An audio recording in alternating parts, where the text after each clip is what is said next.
Doctor plus YouTube நேயர்கள் அனைவருக்கும் உங்களுடைய வெல்னஸ் குருஜியுடைய அன்பான வணக்கங்கள். உடல் சுத்தி தான் இன்றைக்கு அடிப்படை ஆரோக்கியம் அப்படிங்கிறதுல உலகத்தில் இருக்கக்கூடிய எல்லா மருத்துவ முறைகளும் ஒத்துக்கொள்கிறோம். ஒரு 30-40 வருஷத்துக்கு முன்னாடி நம்ம டீடாக்ஸ் அப்படிங்கிற வார்த்தையை சொன்னோம்னா மாடர்ன் மெடிசன் டாக்டர்ஸும் ரிசர்ச்சர்ஸும் சயின்டிஸ்டும் சிரிப்பாங்க. என்னையா காலையில எழுந்து மோஷன் போறீங்க, அது போனா என்ன போலனா என்ன, அதனால என்ன பெருசா நோய் வந்துட போகுது அப்படிங்கிற ஒரு கேள்வி இருந்தது. ஆனா மருத்துவ ஆராய்ச்சிகளும் இன்றைக்கு மருத்துவத்தை புரிந்து கொள்வதற்காக எடுக்கக்கூடிய முயற்சிகளும் அதிகமாக அதிகமாக அதிகமாக இன்றைக்கு என்ன ஒரு பெரிய பெரிய விஷயம் நடந்திருக்குன்னா, குடலில் இருக்கக்கூடிய உடலுக்கு நல்லது செய்யக்கூடிய கெட்டது செய்யக்கூடிய ப்ரோபயாட்டிக்ஸ்ன்னு சொல்லக்கூடிய அந்த உயிரினங்கள் உணவுல மாவுச்சத்து இருக்கக்கூடிய உணவுல என்ன செய்யுது, சர்க்கரையில என்ன பண்ணுது, கொழுப்புல என்ன பண்ணுது, நார்ச்சத்து இருக்கக்கூடிய உணவுல என்ன பண்ணுது, இந்த உயிரினங்கள் சுரக்கக்கூடிய அமிலங்கள் அனைத்துமே உடல்ல மற்ற உறுப்புகளுடைய செயல்பாடுகளை எவ்வாறு மாற்றுது, அதே போல மூளையுடைய செயல்பாடை எவ்வாறு மாற்றுகிறது அப்படிங்கிற விஷயங்கள் இன்றைக்கு மிகப்பெரிய அளவுல ஆராய்ச்சிக்கு உட்படுத்தப்படுவதை பார்க்கிறோம். ஒரு ஆராய்ச்சி ஒரு 10 வருடத்திற்கு முன்னாடி இந்த ஆராய்ச்சி கட்டுரை அனைவருடைய கவனத்தையும் ஈர்த்தது. என்ன கட்டுரைனா, மூளையில் ஏற்படுகின்ற பார்க்கின்சன் நோயின்னு சொல்லக்கூடிய நோய், உடம்பு சுரக்கக்கூடிய 2 அமிலங்களான செரட்டோனின் டோபமின் சொல்லக்கூடிய 2 அமிலங்கள், இந்த அமிலங்கள் நம்முடைய இயக்கத்தை நம்முடைய சிந்தனையை மாற்றக்கூடிய அளவுக்கு உதவி செய்யக்கூடிய அமிலங்களாக இருக்கும்போது, இந்த அமிலங்களுடைய குறைபாடால் ஏற்படுகின்ற நடுக்குவாதம் சார்ந்த நோய்கள் ஏன் நமக்கு ஏற்படுகிறது, இந்த நோய் ஏற்படுவதற்கான விதவிதமான காரணங்கள் என்ன அப்படின்னு சொல்லக்கூடிய நியூராலஜி சார்ந்த நியூரோ சைக்காட்ரி சார்ந்த ஆராய்ச்சிகள் நடக்கும்போது அதுல ரொம்ப அழகான அந்த ஆராய்ச்சி கட்டுரை என்ன சொல்லுச்சுன்னா, பெருங்குடலில் இருக்கக்கூடிய சில வகையான பாக்டீரியாக்கள் சுரக்கக்கூடிய அமிலங்கள் கொஞ்சம் கொஞ்சமாக மூளையில் போய் மூளையில டோபமின் செக்ரிஷனை குறைக்குது.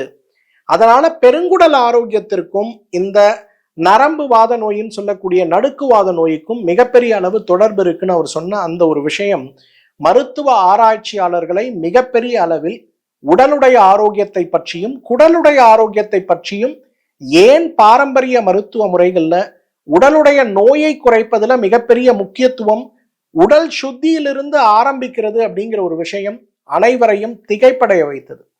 அதன் பிறகுதான் குடல் ஆரோக்கியம் பற்றியும் குடலுடைய அலை இயக்கம் பற்றியும் குடலுக்குள் இருக்கக்கூடிய உயிரினங்களை பற்றியும், அந்த உயிரினங்களை எவ்வாறு நல்லது செய்யக்கூடியது கெட்டது செய்யக்கூடியதுன்னு பிரிச்சு நல்லது செய்யக்கூடியதை எவ்வாறு அதிகப்படுத்த வேண்டும் அப்படிங்கிற விஷயங்களையும் விரிவாக ஆராய்ச்சியாளர்கள் ஆராய்ச்சி செய்ய ஆரம்பித்தாங்க. ஆனா பாரம்பரிய மருத்துவ முறை, இன்றைக்கு ஆயுர்வேத மருத்துவ முறை, சித்த மருத்துவ முறை, யுனானி மருத்துவ முறை, ஹோமியோபதி மருத்துவ முறை, சீன மருத்துவ முறை, கிரேக்க மருத்துவ முறை, ரொமானிய மருத்துவ முறைன்னு இன்றைக்கு தொன்று தொட்டு குறைந்தது 1000-5000 வருடங்களாக பழக்கத்தில் இருக்கக்கூடிய டாக்குமெண்ட் செய்யப்பட்ட மருத்துவ முறைகள்லையும் பாரம்பரிய மருத்துவ முறைகள்னு சொல்லக்கூடிய பழக்க வழக்கங்களை கொண்டு உடல் ஆரோக்கியத்தை மேம்படுத்தக்கூடிய முயற்சிகளையும் வைத்து பார்க்கும்போது மிகப்பெரிய அளவுல உடல் சுத்தி அப்படிங்கிறதும் குடல் சுத்தி அப்படிங்கிறதும் அதிகமாக சொல்லப்பட்ட அதிகமாக பின்பற்றப்பட்ட ஒரு சிகிச்சை முறையாக இருக்கிறத நம்ம பார்க்கணும். அப்ப நம்ம எல்லார் மனதிலும் ஒரு கேள்வி, கழிவுனா என்ன, ஏன் கழிவு ஏற்படுது, கழிவுகள் உடல்ல தங்கும் போது நமக்கு ஏற்படக்கூடிய பாதிப்புகளாக என்ன இருக்க முடியும் அப்படிங்கிற ஒரு கேள்வி நம்ம எல்லார் மனதிலும் ஏற்படுவதை பார்க்கிறோம். முதல்ல நம்ம பார்க்க வேண்டியது உடலுடைய ஜீரண மண்டலம் அப்படிங்கிற ஒரு விஷயத்தை மட்டும்தான் நம்ம பார்க்கிறோமே தவிர, உச்சந்தலையிலிருந்து உள்ளங்கால் வரை கோடிக்கணக்கான அணுக்களால் உற்பத்தி செய்யப்பட்ட வேலை செய்கின்ற ஒரு உடலாக நம்ம உடல் இருக்கிறத கவனிக்கிறது இல்லை. தலைமுடியிலிருந்து உற்பத்தி ஆகக்கூடிய கழிவுகள், தசை மண்டலத்துல, கொழுப்பு மண்டலத்துல, எலும்பு மண்டலத்துல, எலும்பு மஜ்ஜை மண்டலத்துல நிறைய வகையான கழிவுகள் உடல் உற்பத்தி செய்து கொண்டே இருக்கிறத பார்க்கிறோம். உண்ணுகின்ற உணவு இன்றைக்கு அரிசியாக, பருப்பாக, கீரையாக, பழங்களாக சாப்பிடுகின்ற உணவு வயிற்றுக்குள்ளே சென்று உடலால் நொதிக்கப்பட்டு சிதைக்கப்பட்டு உடலில் இருக்கக்கூடிய ஒவ்வொரு வகையான அணுக்களும் கழிவுகளும் அணுக்களில் இருக்கக்கூடிய அந்த சக்தியும் உடலால் உறிஞ்சப்பட்டு கழிவுகளாக வெளியேற்றக்கூடிய இந்த நிகழ்வு தான் இன்றைக்கு ஜீரண மண்டலம்னு சொல்றோம். அந்த உடலால் உறிஞ்சப்படுகின்ற சத்துக்கள், அது புரதச்சத்தோ எலும்பு சத்தோ இரும்பு சத்தோ எந்த வகையான சத்துக்களாக இருந்தாலும் அவை தேவையான உறுப்புகளுக்கு எவ்வாறு எடுத்து செல்லப்படுகிறது, அந்த உறுப்புகளுக்கு எடுத்து செல்லும் போது அந்த சத்துக்கள் எவ்வாறு உறுப்புகளில் சேமிக்கப்படுகிறது, தேவையான நேரங்களில் எவ்வாறு அந்த உறுப்புகள் அந்த சக்தியை எடுத்துக்கொள்ளக்கூடிய ஆற்றலை பெறுகிறது அப்படிங்கிற விஷயம் வரையிலும் ஒவ்வொரு அணுவும் வேலை செய்யும் போது உருவாகின்ற பிராணவாயுவிலிருந்து கிடைக்கக்கூடிய கரியமில வாயுவும் தண்ணீர் கழிவாக வெளியேறுவதும் பிராணவாயு போலவே இந்த ஆற்றல் அந்த அணுக்களால் எரிக்கப்படும் போது அந்த எரிக்கப்படுகின்ற அந்த ஆற்றல் கழிவாக வெளியேறும் போது அந்த கழிவுகள் வெளியேற்றக்கூடிய நிகழ்வுகளும் சேர்ந்து நடந்தாதான் நம்ம உடம்புல கழிவு நீக்கம் அப்படிங்கிறது நடைபெறும். இன்றைக்கு உடல் ஆரோக்கியம் எப்படி பெறுவது, சர்க்கரை எப்படி கட்டுப்படுத்துவது, புற்றுநோயை எப்படி தடுப்பது, மூட்டு வலிகளை எப்படி குணமாக்குவது, உடல் எடையை எப்படி குறைப்பது, ரத்தத்தில் இருக்கக்கூடிய கொழுப்பு சத்துக்களுடைய விகிதாச்சாரங்களை எவ்வாறு குறைப்பதுன்னு நிறைய விஷயங்களை இன்றைக்கு நம்ம பார்க்கிறோம். ஆனா இது எல்லாத்துக்கும் அடிப்படையாக நாம் செய்ய வேண்டிய முயற்சி, இவை எல்லாவற்றுக்குமே உடலை தயார் செய்கின்ற நிகழ்ச்சி எதுன்னு கேட்டீங்கன்னா கழிவு நீக்க முயற்சி தான். இப்ப கழிவு நம்ம உடம்புல அதிகமா தங்கி இருக்கு, எப்படி நம்ம புரிஞ்சுக்கலாம்? 5 அறிகுறிகள் உங்க உடம்புல இருக்குன்னா நீங்க உடனே கழிவு நீக்கம் செய்யணும். முதலாவது, காலை எழுந்து கொள்ளும் போது மிக கடுமையான சோர்வு.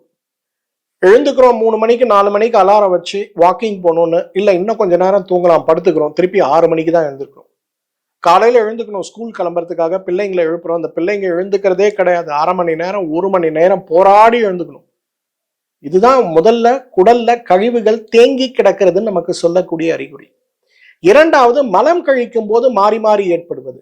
ஒரு முறை கடுமையான மலச்சிக்கல் ஏற்படுவது, அடுத்த முறை பேதியாவது, ஒரு நாளைக்கு காலையிலேயே 3 முறை 4 முறை மலம் கழித்தாதான் வயிறு சுத்தமாச்சு அப்படிங்கிற ஒரு நினைவோடு நாம் இருப்பது இரண்டாவது. மூன்றாவது, பசியில் ஏற்படக்கூடிய மாற்றம். நிறைய வயிற்றுல கேஸ் இருக்கிறது, காலையில எழுந்து மோஷன் போன பிறகு நம்ம வயிறு ஒண்ணுமே இல்லாம காலியா இருக்கணும், ஆனா உடனே வயிற்றுல ஒரு கனத்தன்மை ஏற்படுவது. எதை செய்தாலுமே எனக்கு பசி சரியா இல்லை, காலை உணவு சாப்பிட்றேன் செரிக்க மாட்டேங்குது, திடீர்னு ஒரு நாள் பார்க்குறேன் 3 வேளையும் 5 வேளை சாப்பிடக்கூடிய அளவுக்கு எனக்கு பசி வருது, இதுவும் உடல்ல கழிவு அதிகமா இருக்குன்னு சொல்லக்கூடிய அறிகுறி. நான்காவது, அசாதாரணமான உடல் மற்றும் மனச்சோர்வு. இன்னைக்கு காலையில ஒரு ஆஃபீஸ் போனோம், நமக்கு ஒரு வேலை இருக்கு, அந்த வேலையை முடிக்கணும்னு நம்ம ட்ரை பண்றோம், ஆனா இன்னைக்கு வேணா நாளைக்கு பார்க்கலாம், நாளைக்கு வேணா நாளை மறுநாள் பார்க்கலாம், வேலையை தள்ளி தள்ளி தள்ளி போட்டுக்கொண்டே உடல் சோர்வின்றி மனச்சோர்வோடு போராடி கொண்டிருக்கக்கூடிய ஒரு நிலை கழிவு நீக்கம் தேவைன்னு நமக்கு சொல்லக்கூடியது. ஐந்தாவது, கடுமையான மன உளைச்சல். யார்கிட்ட பேசினாலும் கோபம், யார்கிட்ட பேசினாலும் சண்டை, பேசுற வரவங்க யாரு என்னங்கிற பார்க்காத அளவுக்கு கண்மூடித்தனமான ஒரு மன அழுத்தம்.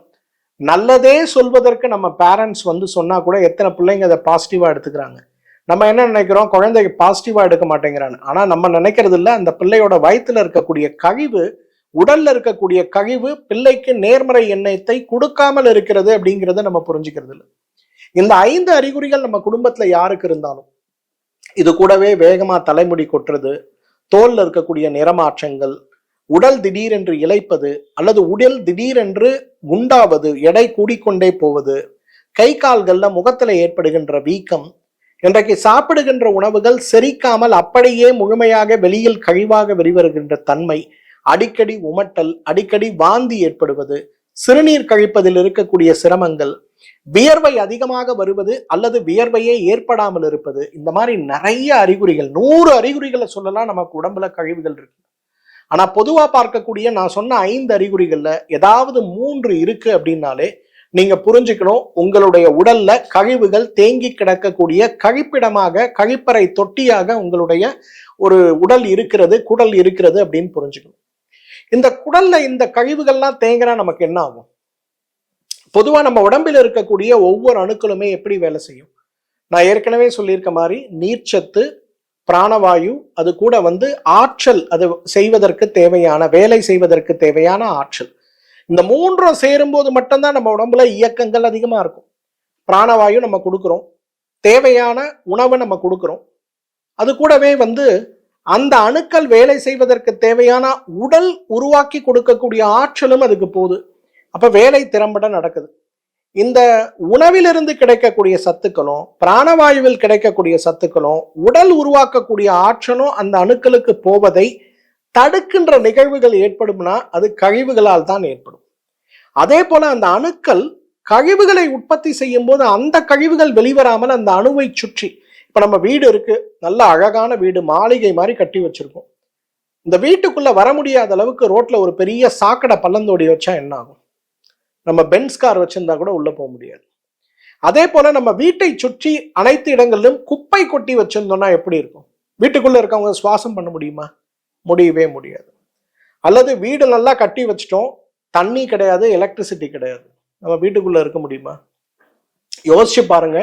நம்ம உடம்புல இருக்கக்கூடிய ஒவ்வொரு அணுவிலும் இதே மாதிரி தண்ணீர் போவதற்கு வழி கிடையாது, காற்று போவதற்கு வழி கிடையாது, ஆற்றல் கிடைப்பதற்கு வழி கிடையாதுன்னா நம்ம உடம்பு என்ன ஆகும்? அப்ப உடம்பு செயல்பாடு குறைய ஆரம்பிக்கும். ரொம்ப குறையணும்னு இல்லை, 1% உடலுடைய குறைபாடு வந்தா கூட, செயல் மாற்றம் வந்தா கூட இதய நோய் வரும், ஈரல் நோய் வரும், சிறுநீரக நோய் வரும், நுரையீரல் நோய் வரும், நரம்பு மண்டலம் மூளை நோய் வரும், செரிமான மண்டலத்துல கடுமையான நோய்கள் வரும். ஏன் புற்றுநோயும் சர்க்கரை நோயும் கூட இந்த மாதிரி ஏற்படுகின்ற நோய்களுடைய வெளிப்பாடுகள் தான் அப்படிங்கிற ஒரு புரிதல் நமக்கு தேவை. அப்ப இந்த கழிவுகளை நாம் நீக்காமல், எனக்கு வயிறு புண்ணு, நான் டாக்டர் கிட்ட போய் மருந்து சாப்பிட்றேன், எனக்கு தீராத சர்க்கரை நோய் இருக்கு, நான் விதவிதமான ஊசி மருந்துகளை போட்டுக்கிறேன், எனக்கு மூல நோய் இருக்கு, எனக்கு மாதவிலக்கு கோளாறு இருக்கு, எனக்கு கருப்பையில கட்டி இருக்கு, எனக்கு சைனஸ் நோய் இருக்கு, எனக்கு ஆஸ்துமா நோய் இருக்குன்னு இது பின்னாடி ஓடக்கூடிய நிறைய பேரை நம்ம பார்க்கிறோம். ஆனா எண்ட் ஆஃப் த டே நம்ம என்ன சொல்லுவோம்? நான் எல்லா டாக்டரையும் பார்த்துட்டேன், எல்லா மருந்தையும் எடுத்துட்டேன், எனக்கு உடம்புல நோயே குறையல. ஆனா உண்மை என்றவென்றால், இன்றைக்கு இந்த நோய்த்தன்மை நம்ம உடம்புல குறையணும்னா நீங்க எடுக்கக்கூடிய ட்ரீட்மெண்ட் மாடர்ன் மெடிசனோ, ஆயுர்வேதாவோ, சித்தாவோ, யோகாவோ, நேச்சுரோபதியோ, ஹோமியோபதியோ எதா இருந்தாலும் கழிவு நீக்கத்திலிருந்து அந்த சிகிச்சை நீங்க ஆரம்பிச்சீங்கன்னா, நம்ம சுவாசிக்கிற காற்று, சாப்பாட்டுல இருந்து கிடைக்கிற சக்தி, தண்ணீர் மூலம் கிடைக்கிற சக்தியே போய் அணுக்களை சேர முடியாத அளவுக்கு கழிவுகளால் உடல் அணுக்கள் சூழப்பட்டு செயல்பட முடியாம இருக்குன்னா, நீங்க சாப்பிட்ற மாத்திரை எப்படி நம்ம உடம்புல வேலை செய்யும்? என்னோட அனுபவத்துல நான் நிறைய பேரை பார்த்திருக்கேன். ஒரு நாளைக்கு 45-50 யூனிட் இன்சுலின் போடுவாங்க. ஆனா சுகர் பாத்தீங்கன்னா 350 இருக்கும்.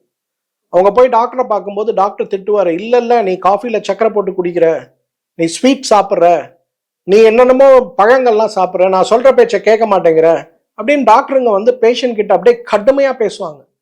வெளியில அவங்க கண்ணீரோட என்கிட்ட சொல்லுவாங்க, சார் சத்தியமா சொல்றேன் சார், நான் எந்த இனிப்பையும் சாப்பிடல சார், டாக்டர் சொன்னாருன்னு சொல்லி நான் அரிசியை கூட நிறுத்திட்டேன் சார், என் சுகர் குறையலம்பாங்க. ஏன் குறையல? ஏன்னா அந்த மருந்துகள் கூட உங்க உடம்புல போய் வேலை செய்யக்கூடிய அளவுக்கு, உங்க உடம்புல அணுக்கள் ஆற்றலை எடுத்துக்கொள்ளக்கூடிய அளவுக்கு தடுக்கப்பட்டு, அந்த இடத்துல கழிவுகளுடைய இருப்பிடமாகவே இந்த மருந்துகள் போறதுனால செலுத்தக்கூடிய மருந்துகள் கூட கழிவோடு சேர்ந்து கழிவாக மாறி உடலை இன்னும் பலவீனப்படுத்தி கொண்டே இருக்கிறத பார்க்கிறோம். இதுதான் இன்சுலின் டிபெண்டா இருக்கக்கூடிய ஒரு நோயாளி இன்சுலின் ரெசிஸ்டன்ட் நோயாளியாக மாறி போய் இருப்பதற்கு மிகப்பெரிய காரணம். நம்ம எல்லாரும் இதை கொஞ்சம் கவனத்தோடு கையாளணும். என்னுடைய அனுபவத்துல தீர்க்க முடியாத நோயோடு இருப்பவர்களும், நாட்பட்ட நோய்களோடு போராடி கொண்டிருப்பவர்களும் நம்ம மருத்துவமனைக்கு வரும்போது, என்னை சந்திக்கும் போது நாடி பார்த்து முதலில் நான் கொடுக்கக்கூடிய சிகிச்சை கழிவு நீக்க சிகிச்சை தான். பேதி மருந்து தான் முதல்ல கொடுப்பேன். அந்த பேதி மருந்து 6 நாளைக்கு நெய் மருந்து சாப்பிடுங்க, 7வது நாள் காலையில பேதி முடிச்சுட்டு வாங்கன்னு சொல்லுவேன். முதல் நாள் 30 மில்லி, அடுத்து 45, அடுத்து 60, அடுத்து 75, அடுத்து 90, கடைசியாக 105 மில்லி. 7வது நாள் காலையில பேதிக்கு மருந்து கொடுப்பேன். அவங்க எடுத்து முடிச்சுட்டு வரும்போது 4 விஷயம் எனக்கு சொல்லுவாங்க. ரொம்ப நாள் கழிச்சு எனக்கு நல்லா பசிக்குது, உடம்பு ரொம்ப லைட்டா இருக்கு, ஐ ஃபீல் லைட், நல்லா நான் தூங்குறேன், நல்லா எனக்கு வயிற்றுல கழிவுகள் போகுது.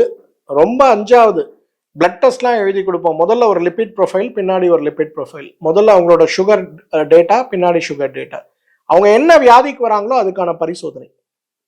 நிறைய இளம் பெண்கள் வருவாங்க, கருமுட்டை பை நீர்க்கட்டியோட வருவாங்க. டீடாக்ஸ் முடிச்சுட்டு பார்த்தா ஸ்கேன்ல நீர்க்கட்டியே இருக்காது. குடல் இறக்கத்தோட வருவாங்க, அம்பிளிக்கல் ஹெர்னியா, ஹிங்குவைனல் ஹெர்னியாவோட வருவாங்க. ஸ்கேன் பண்ணி பார்த்தா 7 நாள்ல குடல் இறக்கமே இருக்காது. ஆச்சரியமா கேட்பாங்க, இது எப்படி சாத்தியம்? ஏன்னா உங்க உடம்பு வெளிப்படுத்தக்கூடிய ஒவ்வொரு அசௌகரியமும் கழிவுகள் உடல்ல ஓவர்லோட் ஆயிட்டு இருக்கு அப்படின்னு சொல்லக்கூடிய விஷயங்கள் தானே தவிர நோய்கள் கிடையாது. இதை நம்ம புரிஞ்சுக்கிறதே கிடையாது. பெருங்குடல்ல எப்பெல்லாம் கழிவுகள் அதிகமாகுதோ உங்களுக்கு வரக்கூடிய நோய் தான் மூல நோயும் பௌத்திர நோயும் குடல் இறக்கம். உங்களுடைய கால்கள்ல எப்பெல்லாம் ரத்த ஓட்டம், நிணநீர் மண்டலங்கள் பாதிக்கப்படுதோ அப்ப வரக்கூடிய நோய் தான் உங்களுக்கு ஏற்படுகின்ற வெரிகோஸ் வெயின் பிரச்சனை. இதய ஓட்டம்னு சொல்லக்கூடிய இதயத்துடைய செயல்பாடுகளை சுற்றி, இதயத்தை சுற்றி கழிவுகள் எப்ப தேங்குதோ அப்ப வரக்கூடியதுதான் உங்களுக்கு ஹார்ட் அட்டாக். நுரையீரலுக்குள்ள கழிவுகள், சளி அதிகமாக தார் போல தேங்கி போய் கிடக்கும் போதுதான் நுரையீரல் நமக்கு ஆஸ்துமா நோயை கொடுக்கிறது. அப்ப இந்த நோய்களுடைய அடிப்படை கழிவாக இருக்கும்போது கழிவுகளை நீக்காமல் நாம் செய்யக்கூடிய சிகிச்சை எப்படி நம்ம உடம்புல பலன் கொடுக்க முடியும்? அந்த வகையில கழிவு நீக்கம் அப்படிங்கிறது ரொம்ப ரொம்ப முக்கியமான விஷயம். இந்த கழிவு நீக்கம் அப்படிங்கிறது இன்றைக்கு உடல் எடையை குறைக்க, சர்க்கரையை கட்டுப்படுத்த, புற்றுநோயை குறைக்க, இரத்த அழுத்தத்தை மாற்ற, உடலில் இருக்கக்கூடிய தைராய்டு நோய், நாளமிலா சுரப்பிகளுடைய நோயை மாற்ற, தீராத ஆசிட் ரிஃப்ளக்ஸ் சொல்லக்கூடிய நெஞ்செரிச்சல், வயிறு எரிச்சல் நோய்களை மாற்ற, irritable Powell syndrome, ulcerative colitis, inflammatory Powell disease வரை இருக்கக்கூடிய நோய்களை மாற்ற, ஏன் இன்றைக்கு எந்த நோயும் எனக்கு வரக்கூடாது, நான் ஆரோக்கியமா இருக்கணும், இளமையா இருக்கணும்னு சொல்லக்கூடிய நம்முடைய மைண்ட் செட், அதற்கு உதவி செய்ய நாம் செய்ய வேண்டியது குடல் கழிவு நீக்கம் அல்லது உடல் கழிவு நீக்கத்தை தான் நம்ம செய்யணும். இதோட இம்பார்ட்டன்ஸ் என்னன்னு பார்த்தோம். சார் எப்படி சார் நான் வந்து டீடாக்ஸ் பண்றது? 5 வழிகள் சொல்றேன். 5 ways, simple ways but most effective ways. முதலாவது, கழிவு நீக்கத்திற்கு என்னோட ஃபேவரட், ஆல்வேஸ் ஃபேவரட் நான் சொல்றது என்ன, மாசத்துக்கு ஒரு முறை சின்ன பேதிக்கு சாப்பிடணும். அது என்ன சின்ன பேதி? மா இலை, கொய்யா இலை, வேப்ப இலை. இதை நிறைய முறை நான் ஏன் சொல்றேன் தெரியுமா? கழிவு நீக்கத்துக்காக ஒரு மருந்தை நீங்க போய் கடையில வாங்க வேண்டிய அவசியம் இல்லை. மாசத்துக்கு ஒரு நாள் கணக்கு பண்ணுங்க. முதல் வாரம் அப்பாவுக்கு, 2வது வாரம் அம்மாவுக்கு, 3வது வாரம் அண்ணனுக்கு, 4வது வாரம் தம்பிக்கு, திருப்பி அப்பா, அம்மா, அண்ணன், தம்பி. அப்ப 4 பேர் இருக்க குடும்பத்துல வாரத்துக்கு ஒரு முறை இந்த கழிவு நீக்கம் ஒவ்வொருத்தரும் நம்ம செய்யும் போது 1 வருஷ காலத்துல பாருங்களேன், நீங்க மருந்துக்கு டாக்டருக்குன்னு செலவு பண்றது ஆல்மோஸ்ட் 0வா இருக்கும். இன்னைக்கு ஒரு கழிவு நீக்கத்தை செஞ்சுட்டு நான் முழுமையா ஆரோக்கியம் அடைய முடியுமா? முடியாது. ஆனா 1 வருடம் மாதம் ஒரு முறை இதை செய்யுங்க. 500 மில்லி தண்ணி எடுங்க, அதுல 10 மா இலை, 10 கொய்யா இலை, 10 வேப்ப இலையை போடுங்க, நல்லா கொதிக்க வச்சு அதை 100 மில்லியா குறைங்க, வடிகட்டுங்க, அதுல 10 மில்லி விளக்கெண்ணெய் சேர்த்து மாசத்துக்கு ஒரு முறை காலையில வெறும் வயிற்றுல சாப்பிடுங்க. ஏதோ ஒரு நாள் உங்களுக்கு என்னைக்கு விடுமுறையோ காலையில 5:30 மணிக்கு இதை சாப்பிடுங்க. 7-7:30 மணியிலிருந்து வயிற்றுல இருக்க கழிவுகள் வெளியில போறதை நீங்க பார்க்க முடியும்.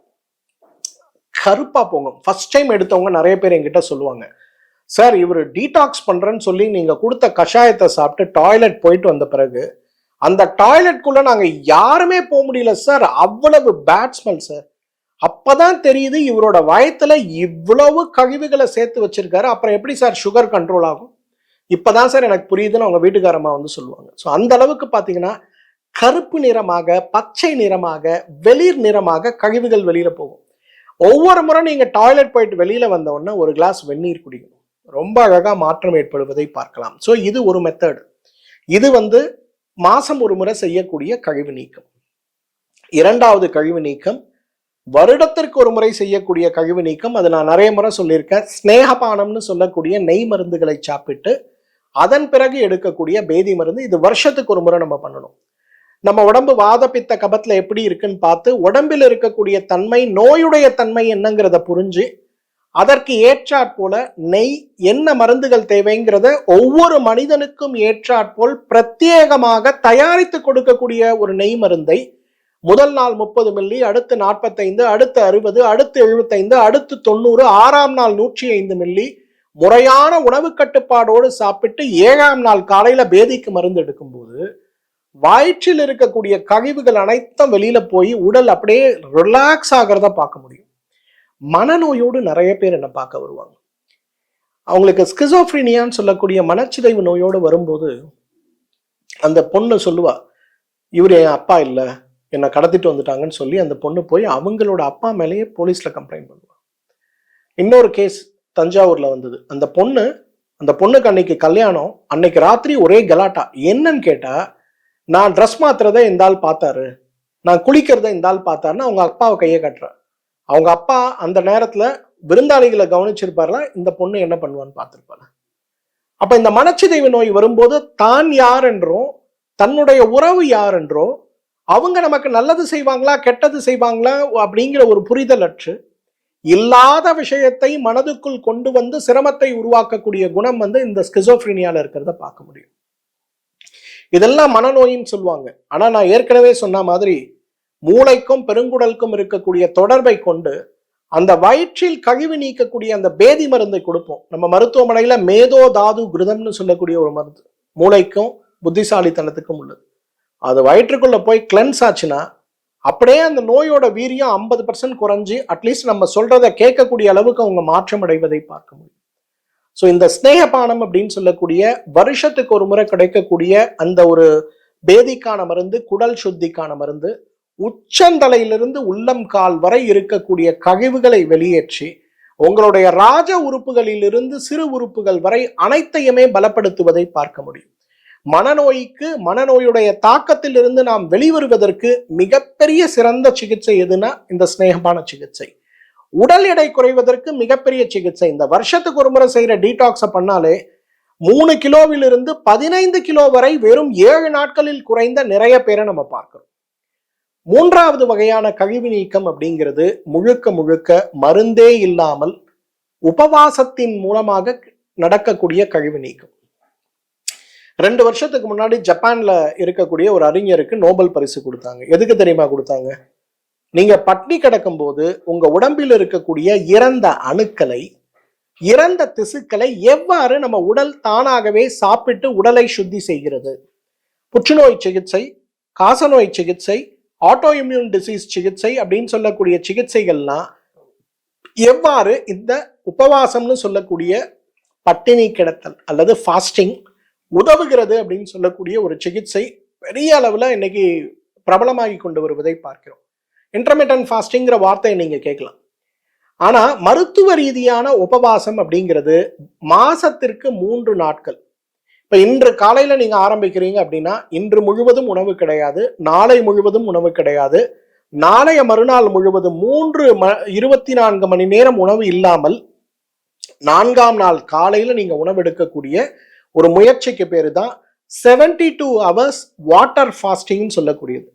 இந்த 72 hours வாட்டர் ஃபாஸ்டிங் பண்ணும்போது உங்களுக்கு என்ன ஆகும்? உள்ள இருக்கக்கூடிய இறந்த திசுக்கள், அமிலங்கள் உடலால் உறிஞ்சப்படாமல் கொழுப்பாக கழிவாக குடலில் கிடக்கக்கூடிய அமிலங்கள் எல்லாம் ஜீரணப்படுத்தப்பட்டு இந்த 3 நாள் முடியும் போது நீங்க தண்ணி குடிச்சா கூட வயிறு உள்ள இருக்கக்கூடிய கழிவை பேதியா வெளியில அனுப்புறத பார்க்க முடியும். பொதுவா இந்த முதல் முறை ஃபாஸ்டிங் இருக்காங்கல்ல, யாராவது சாமிக்கு வேண்டிக்கிறீங்க, இதுவரையில உபவாசமே இருந்தது கிடையாது, காலையில 6 மணிலேருந்து சாயந்தரம் 6 மணி வரல நீங்க உபவாசம் இருந்து ஒரு கிளாஸ் வெந்நீர் குடிச்சா என்ன ஆகும் தெரியுமா? அன்னைக்கு ராத்திரி 3 முறை 4 முறை உங்களுக்கு பேதி ஆகிறத நம்ம பார்ப்போம். எல்லாம் பயப்படுவாங்க, ஐயோ நான் ஃபாஸ்டிங் இருந்தேன் என் உடம்பு சூடாய் பேதி ஆகுதுன்னு. கிடையவே கிடையாதுங்க. உங்க உடம்பில் இருக்கக்கூடிய கழிவுகள் அனைத்துமே உடலால் ஜீரணிக்கப்பட்டு அவை கழிவாக வெளியேற்றப்படுகிறது. 24 வருடங்களாக ஒரு மாதத்துல 3 நாள் காலை ஆரம்பிக்கக்கூடிய என்னுடைய தண்ணீர் ஃபாஸ்டிங், ஒவ்வொரு 3 மணி நேரத்துக்கு ஒரு முறையும் 300 மில்லி தண்ணீர் அல்லது வெந்நீர் மட்டும்தான் சாப்பிடுவேன். இந்த 3 நாளும் நான் ரெஸ்ட் எடுத்துட்டு வீட்டில் இருப்பேன்னு நினைக்காதீங்க. இந்த 3 நாளும் நான் பேஷண்ட்டை பார்த்துட்டு தான் இருப்பேன், கிளினிக்ல தான் இருப்பேன். இதை செய்யும் போது என்ன ஆகும்னா 4ஆவது நாள் காலையில எனக்கு 3 நாட்கள் கழிவுகள் நீங்கும் போது உடம்பு அப்படியே லேசா இருக்கிறத பார்க்க முடியும். அந்த புத்துணர்வுன்னு சொல்லுவோம். நான் ஏற்கனவே சொல்லியிருக்கேன், என்னுடைய தூக்க நேரம்ங்கிறது இரவு 11 காலை 3 மணி வரையிலும் தான். எல்லாரும் என்கிட்ட கேட்பாங்க. இன்னைக்கு காலையில கூட ஒரு பேங்கோட சேர்மேன் என்னை வந்து மீட் பண்ணாரு. அவர் என்கிட்ட கேட்டாரு, என்னையா உன்னோட ஃபோன் நான் பார்க்குறேன் 11 o'clockலேருந்து 3 o'clock வரலேருந்து தான் ஆஃப்ல இருக்கு, 3:30க்கு பார்த்தா டக்குன்னு விழிச்சிடுறேன், நீ என்ன தூங்குறியா இல்லையா அப்படின்னு சொல்லி என்கிட்ட கேட்டாரு. இல்லைங்க ஐயா, என்னோட ப்ராக்டிஸ் இது, இப்படிதான் நான் பண்ணிட்டு இருக்கேன் அப்படின்னு. லிங்க்டின்ல நீ ஒவ்வொரு நாளும் 5000 வார்த்தையில வந்து ஆங்கிலத்துல ஆர்டிக்கல் எழுதுற, எல்லாம் படிச்சு பார்க்கறதுக்கே எனக்கு நேரம் இல்லை, நாங்கெல்லாம் கஷ்டப்படுறோம், நீ எப்படி எழுதுறன்னு கேட்டார். ஏன்னா அந்த நேரங்களை தான் நான் பயன்படுத்துறேன் அப்படின்னு சொன்னேன்.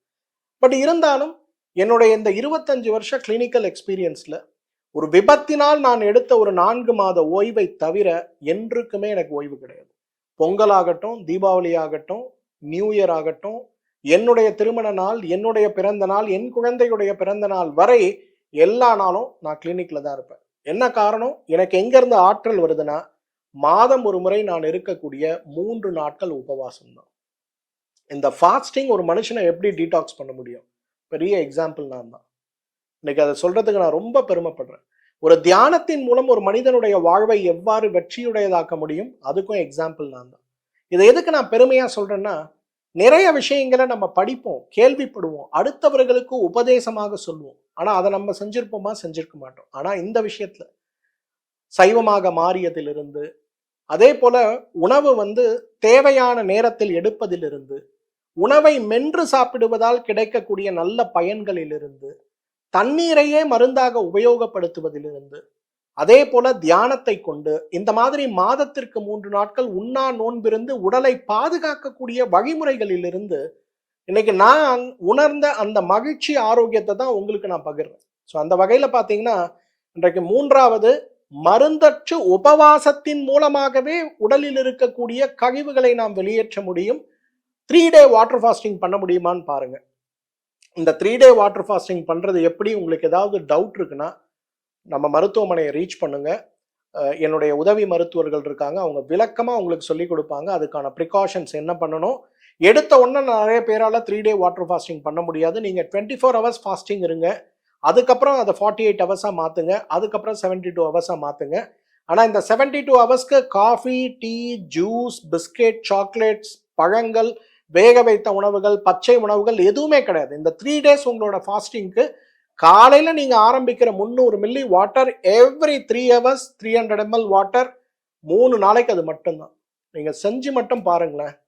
அப்பா, முகம்லாம் கருப்பாய் நிறைய பேர் இருக்காங்கல்ல, அவங்கெல்லாம் ஒரு 3 மாசத்துக்கு இந்த 3 டே வாட்டர் ஃபாஸ்டிங் பண்ணுங்க, அப்படியே வயசு குறைஞ்சு போறதை பார்க்க முடியும். தைராய்டு நோயினால பார்த்தீங்கன்னா அப்படியே இந்த முகம்லாம் டபுள் சின்லாம் ஃபார்ம் பண்ணி நிறைய பேர் இருப்பாங்க. வெயிட்டை கூட குறைச்சிருவாங்க, ஆனால் முகம் மாறாது, பார்ப்பதற்கே வயசானவங்க மாதிரி இருப்பாங்க. 3 டே வாட்டர் ஃபாஸ்டிங் பண்ணுங்க, அவ்வளோ அழகாக மாறும்.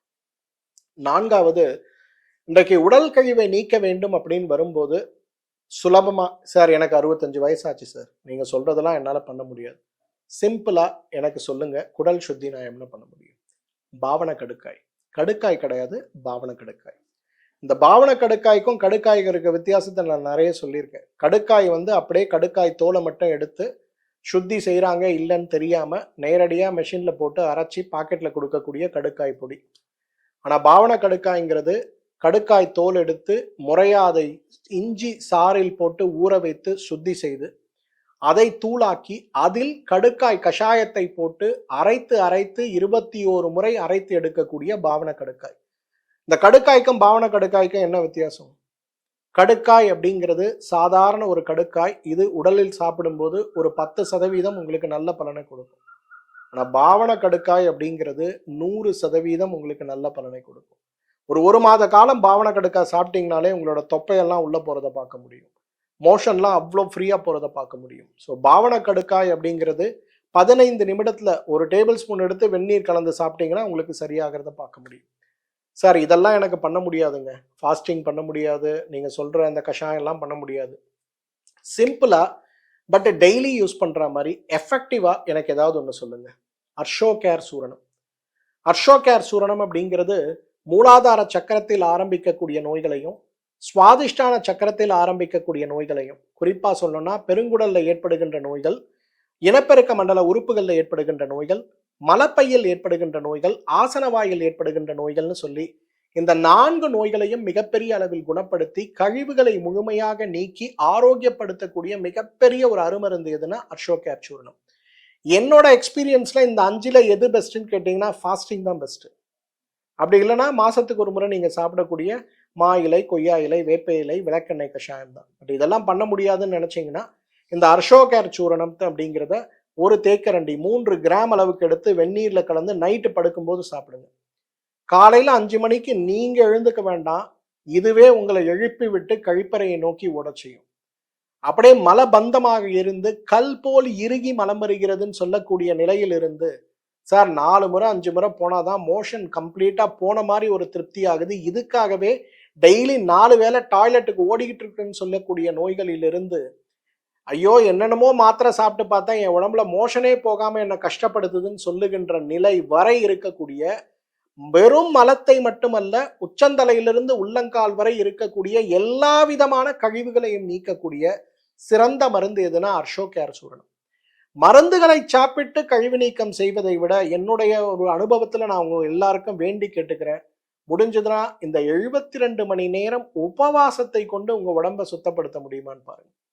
ஏன்னா இந்த அர்ஷோகேர் சூரணமோ பாவன கடுக்காயோ எதை நாம் சாப்பிட்டாலுமே உடல்ல இருக்க கழிவுகள் கொஞ்சம் கொஞ்சமா வெளியில போகும். ஆனால் இந்த 72 மணி நேர உபவாசத்தை மட்டும் உங்களால இருக்க முடியும்னா உங்களுடைய உள்ளமும் சேர்ந்து சுத்தமடைகிறத பார்க்க முடியும். நம்ம பொதுவா சொல்லுவோம்ல, உடல், மனது, ஆன்மான் 3 விஷயம் சொல்லுவோம்ல. இது 3 எப்ப நல்லா இருக்கோ அப்பதான் நம்ம நல்லா இருக்கணும்னு அர்த்தம். நம்மளுடைய உடல் நல்லா இருக்கணும், மனது நேர்மறை எண்ணத்தோடு இருக்கணும், இறைநிலையோடு தொடர்பு கொண்ட ஒரு நிலையில் நாம் இருந்து நம்முடைய ஆரோக்கியத்தை மேம்படுத்திக் கொள்ள வேண்டும் நினைக்கிறோம்ல.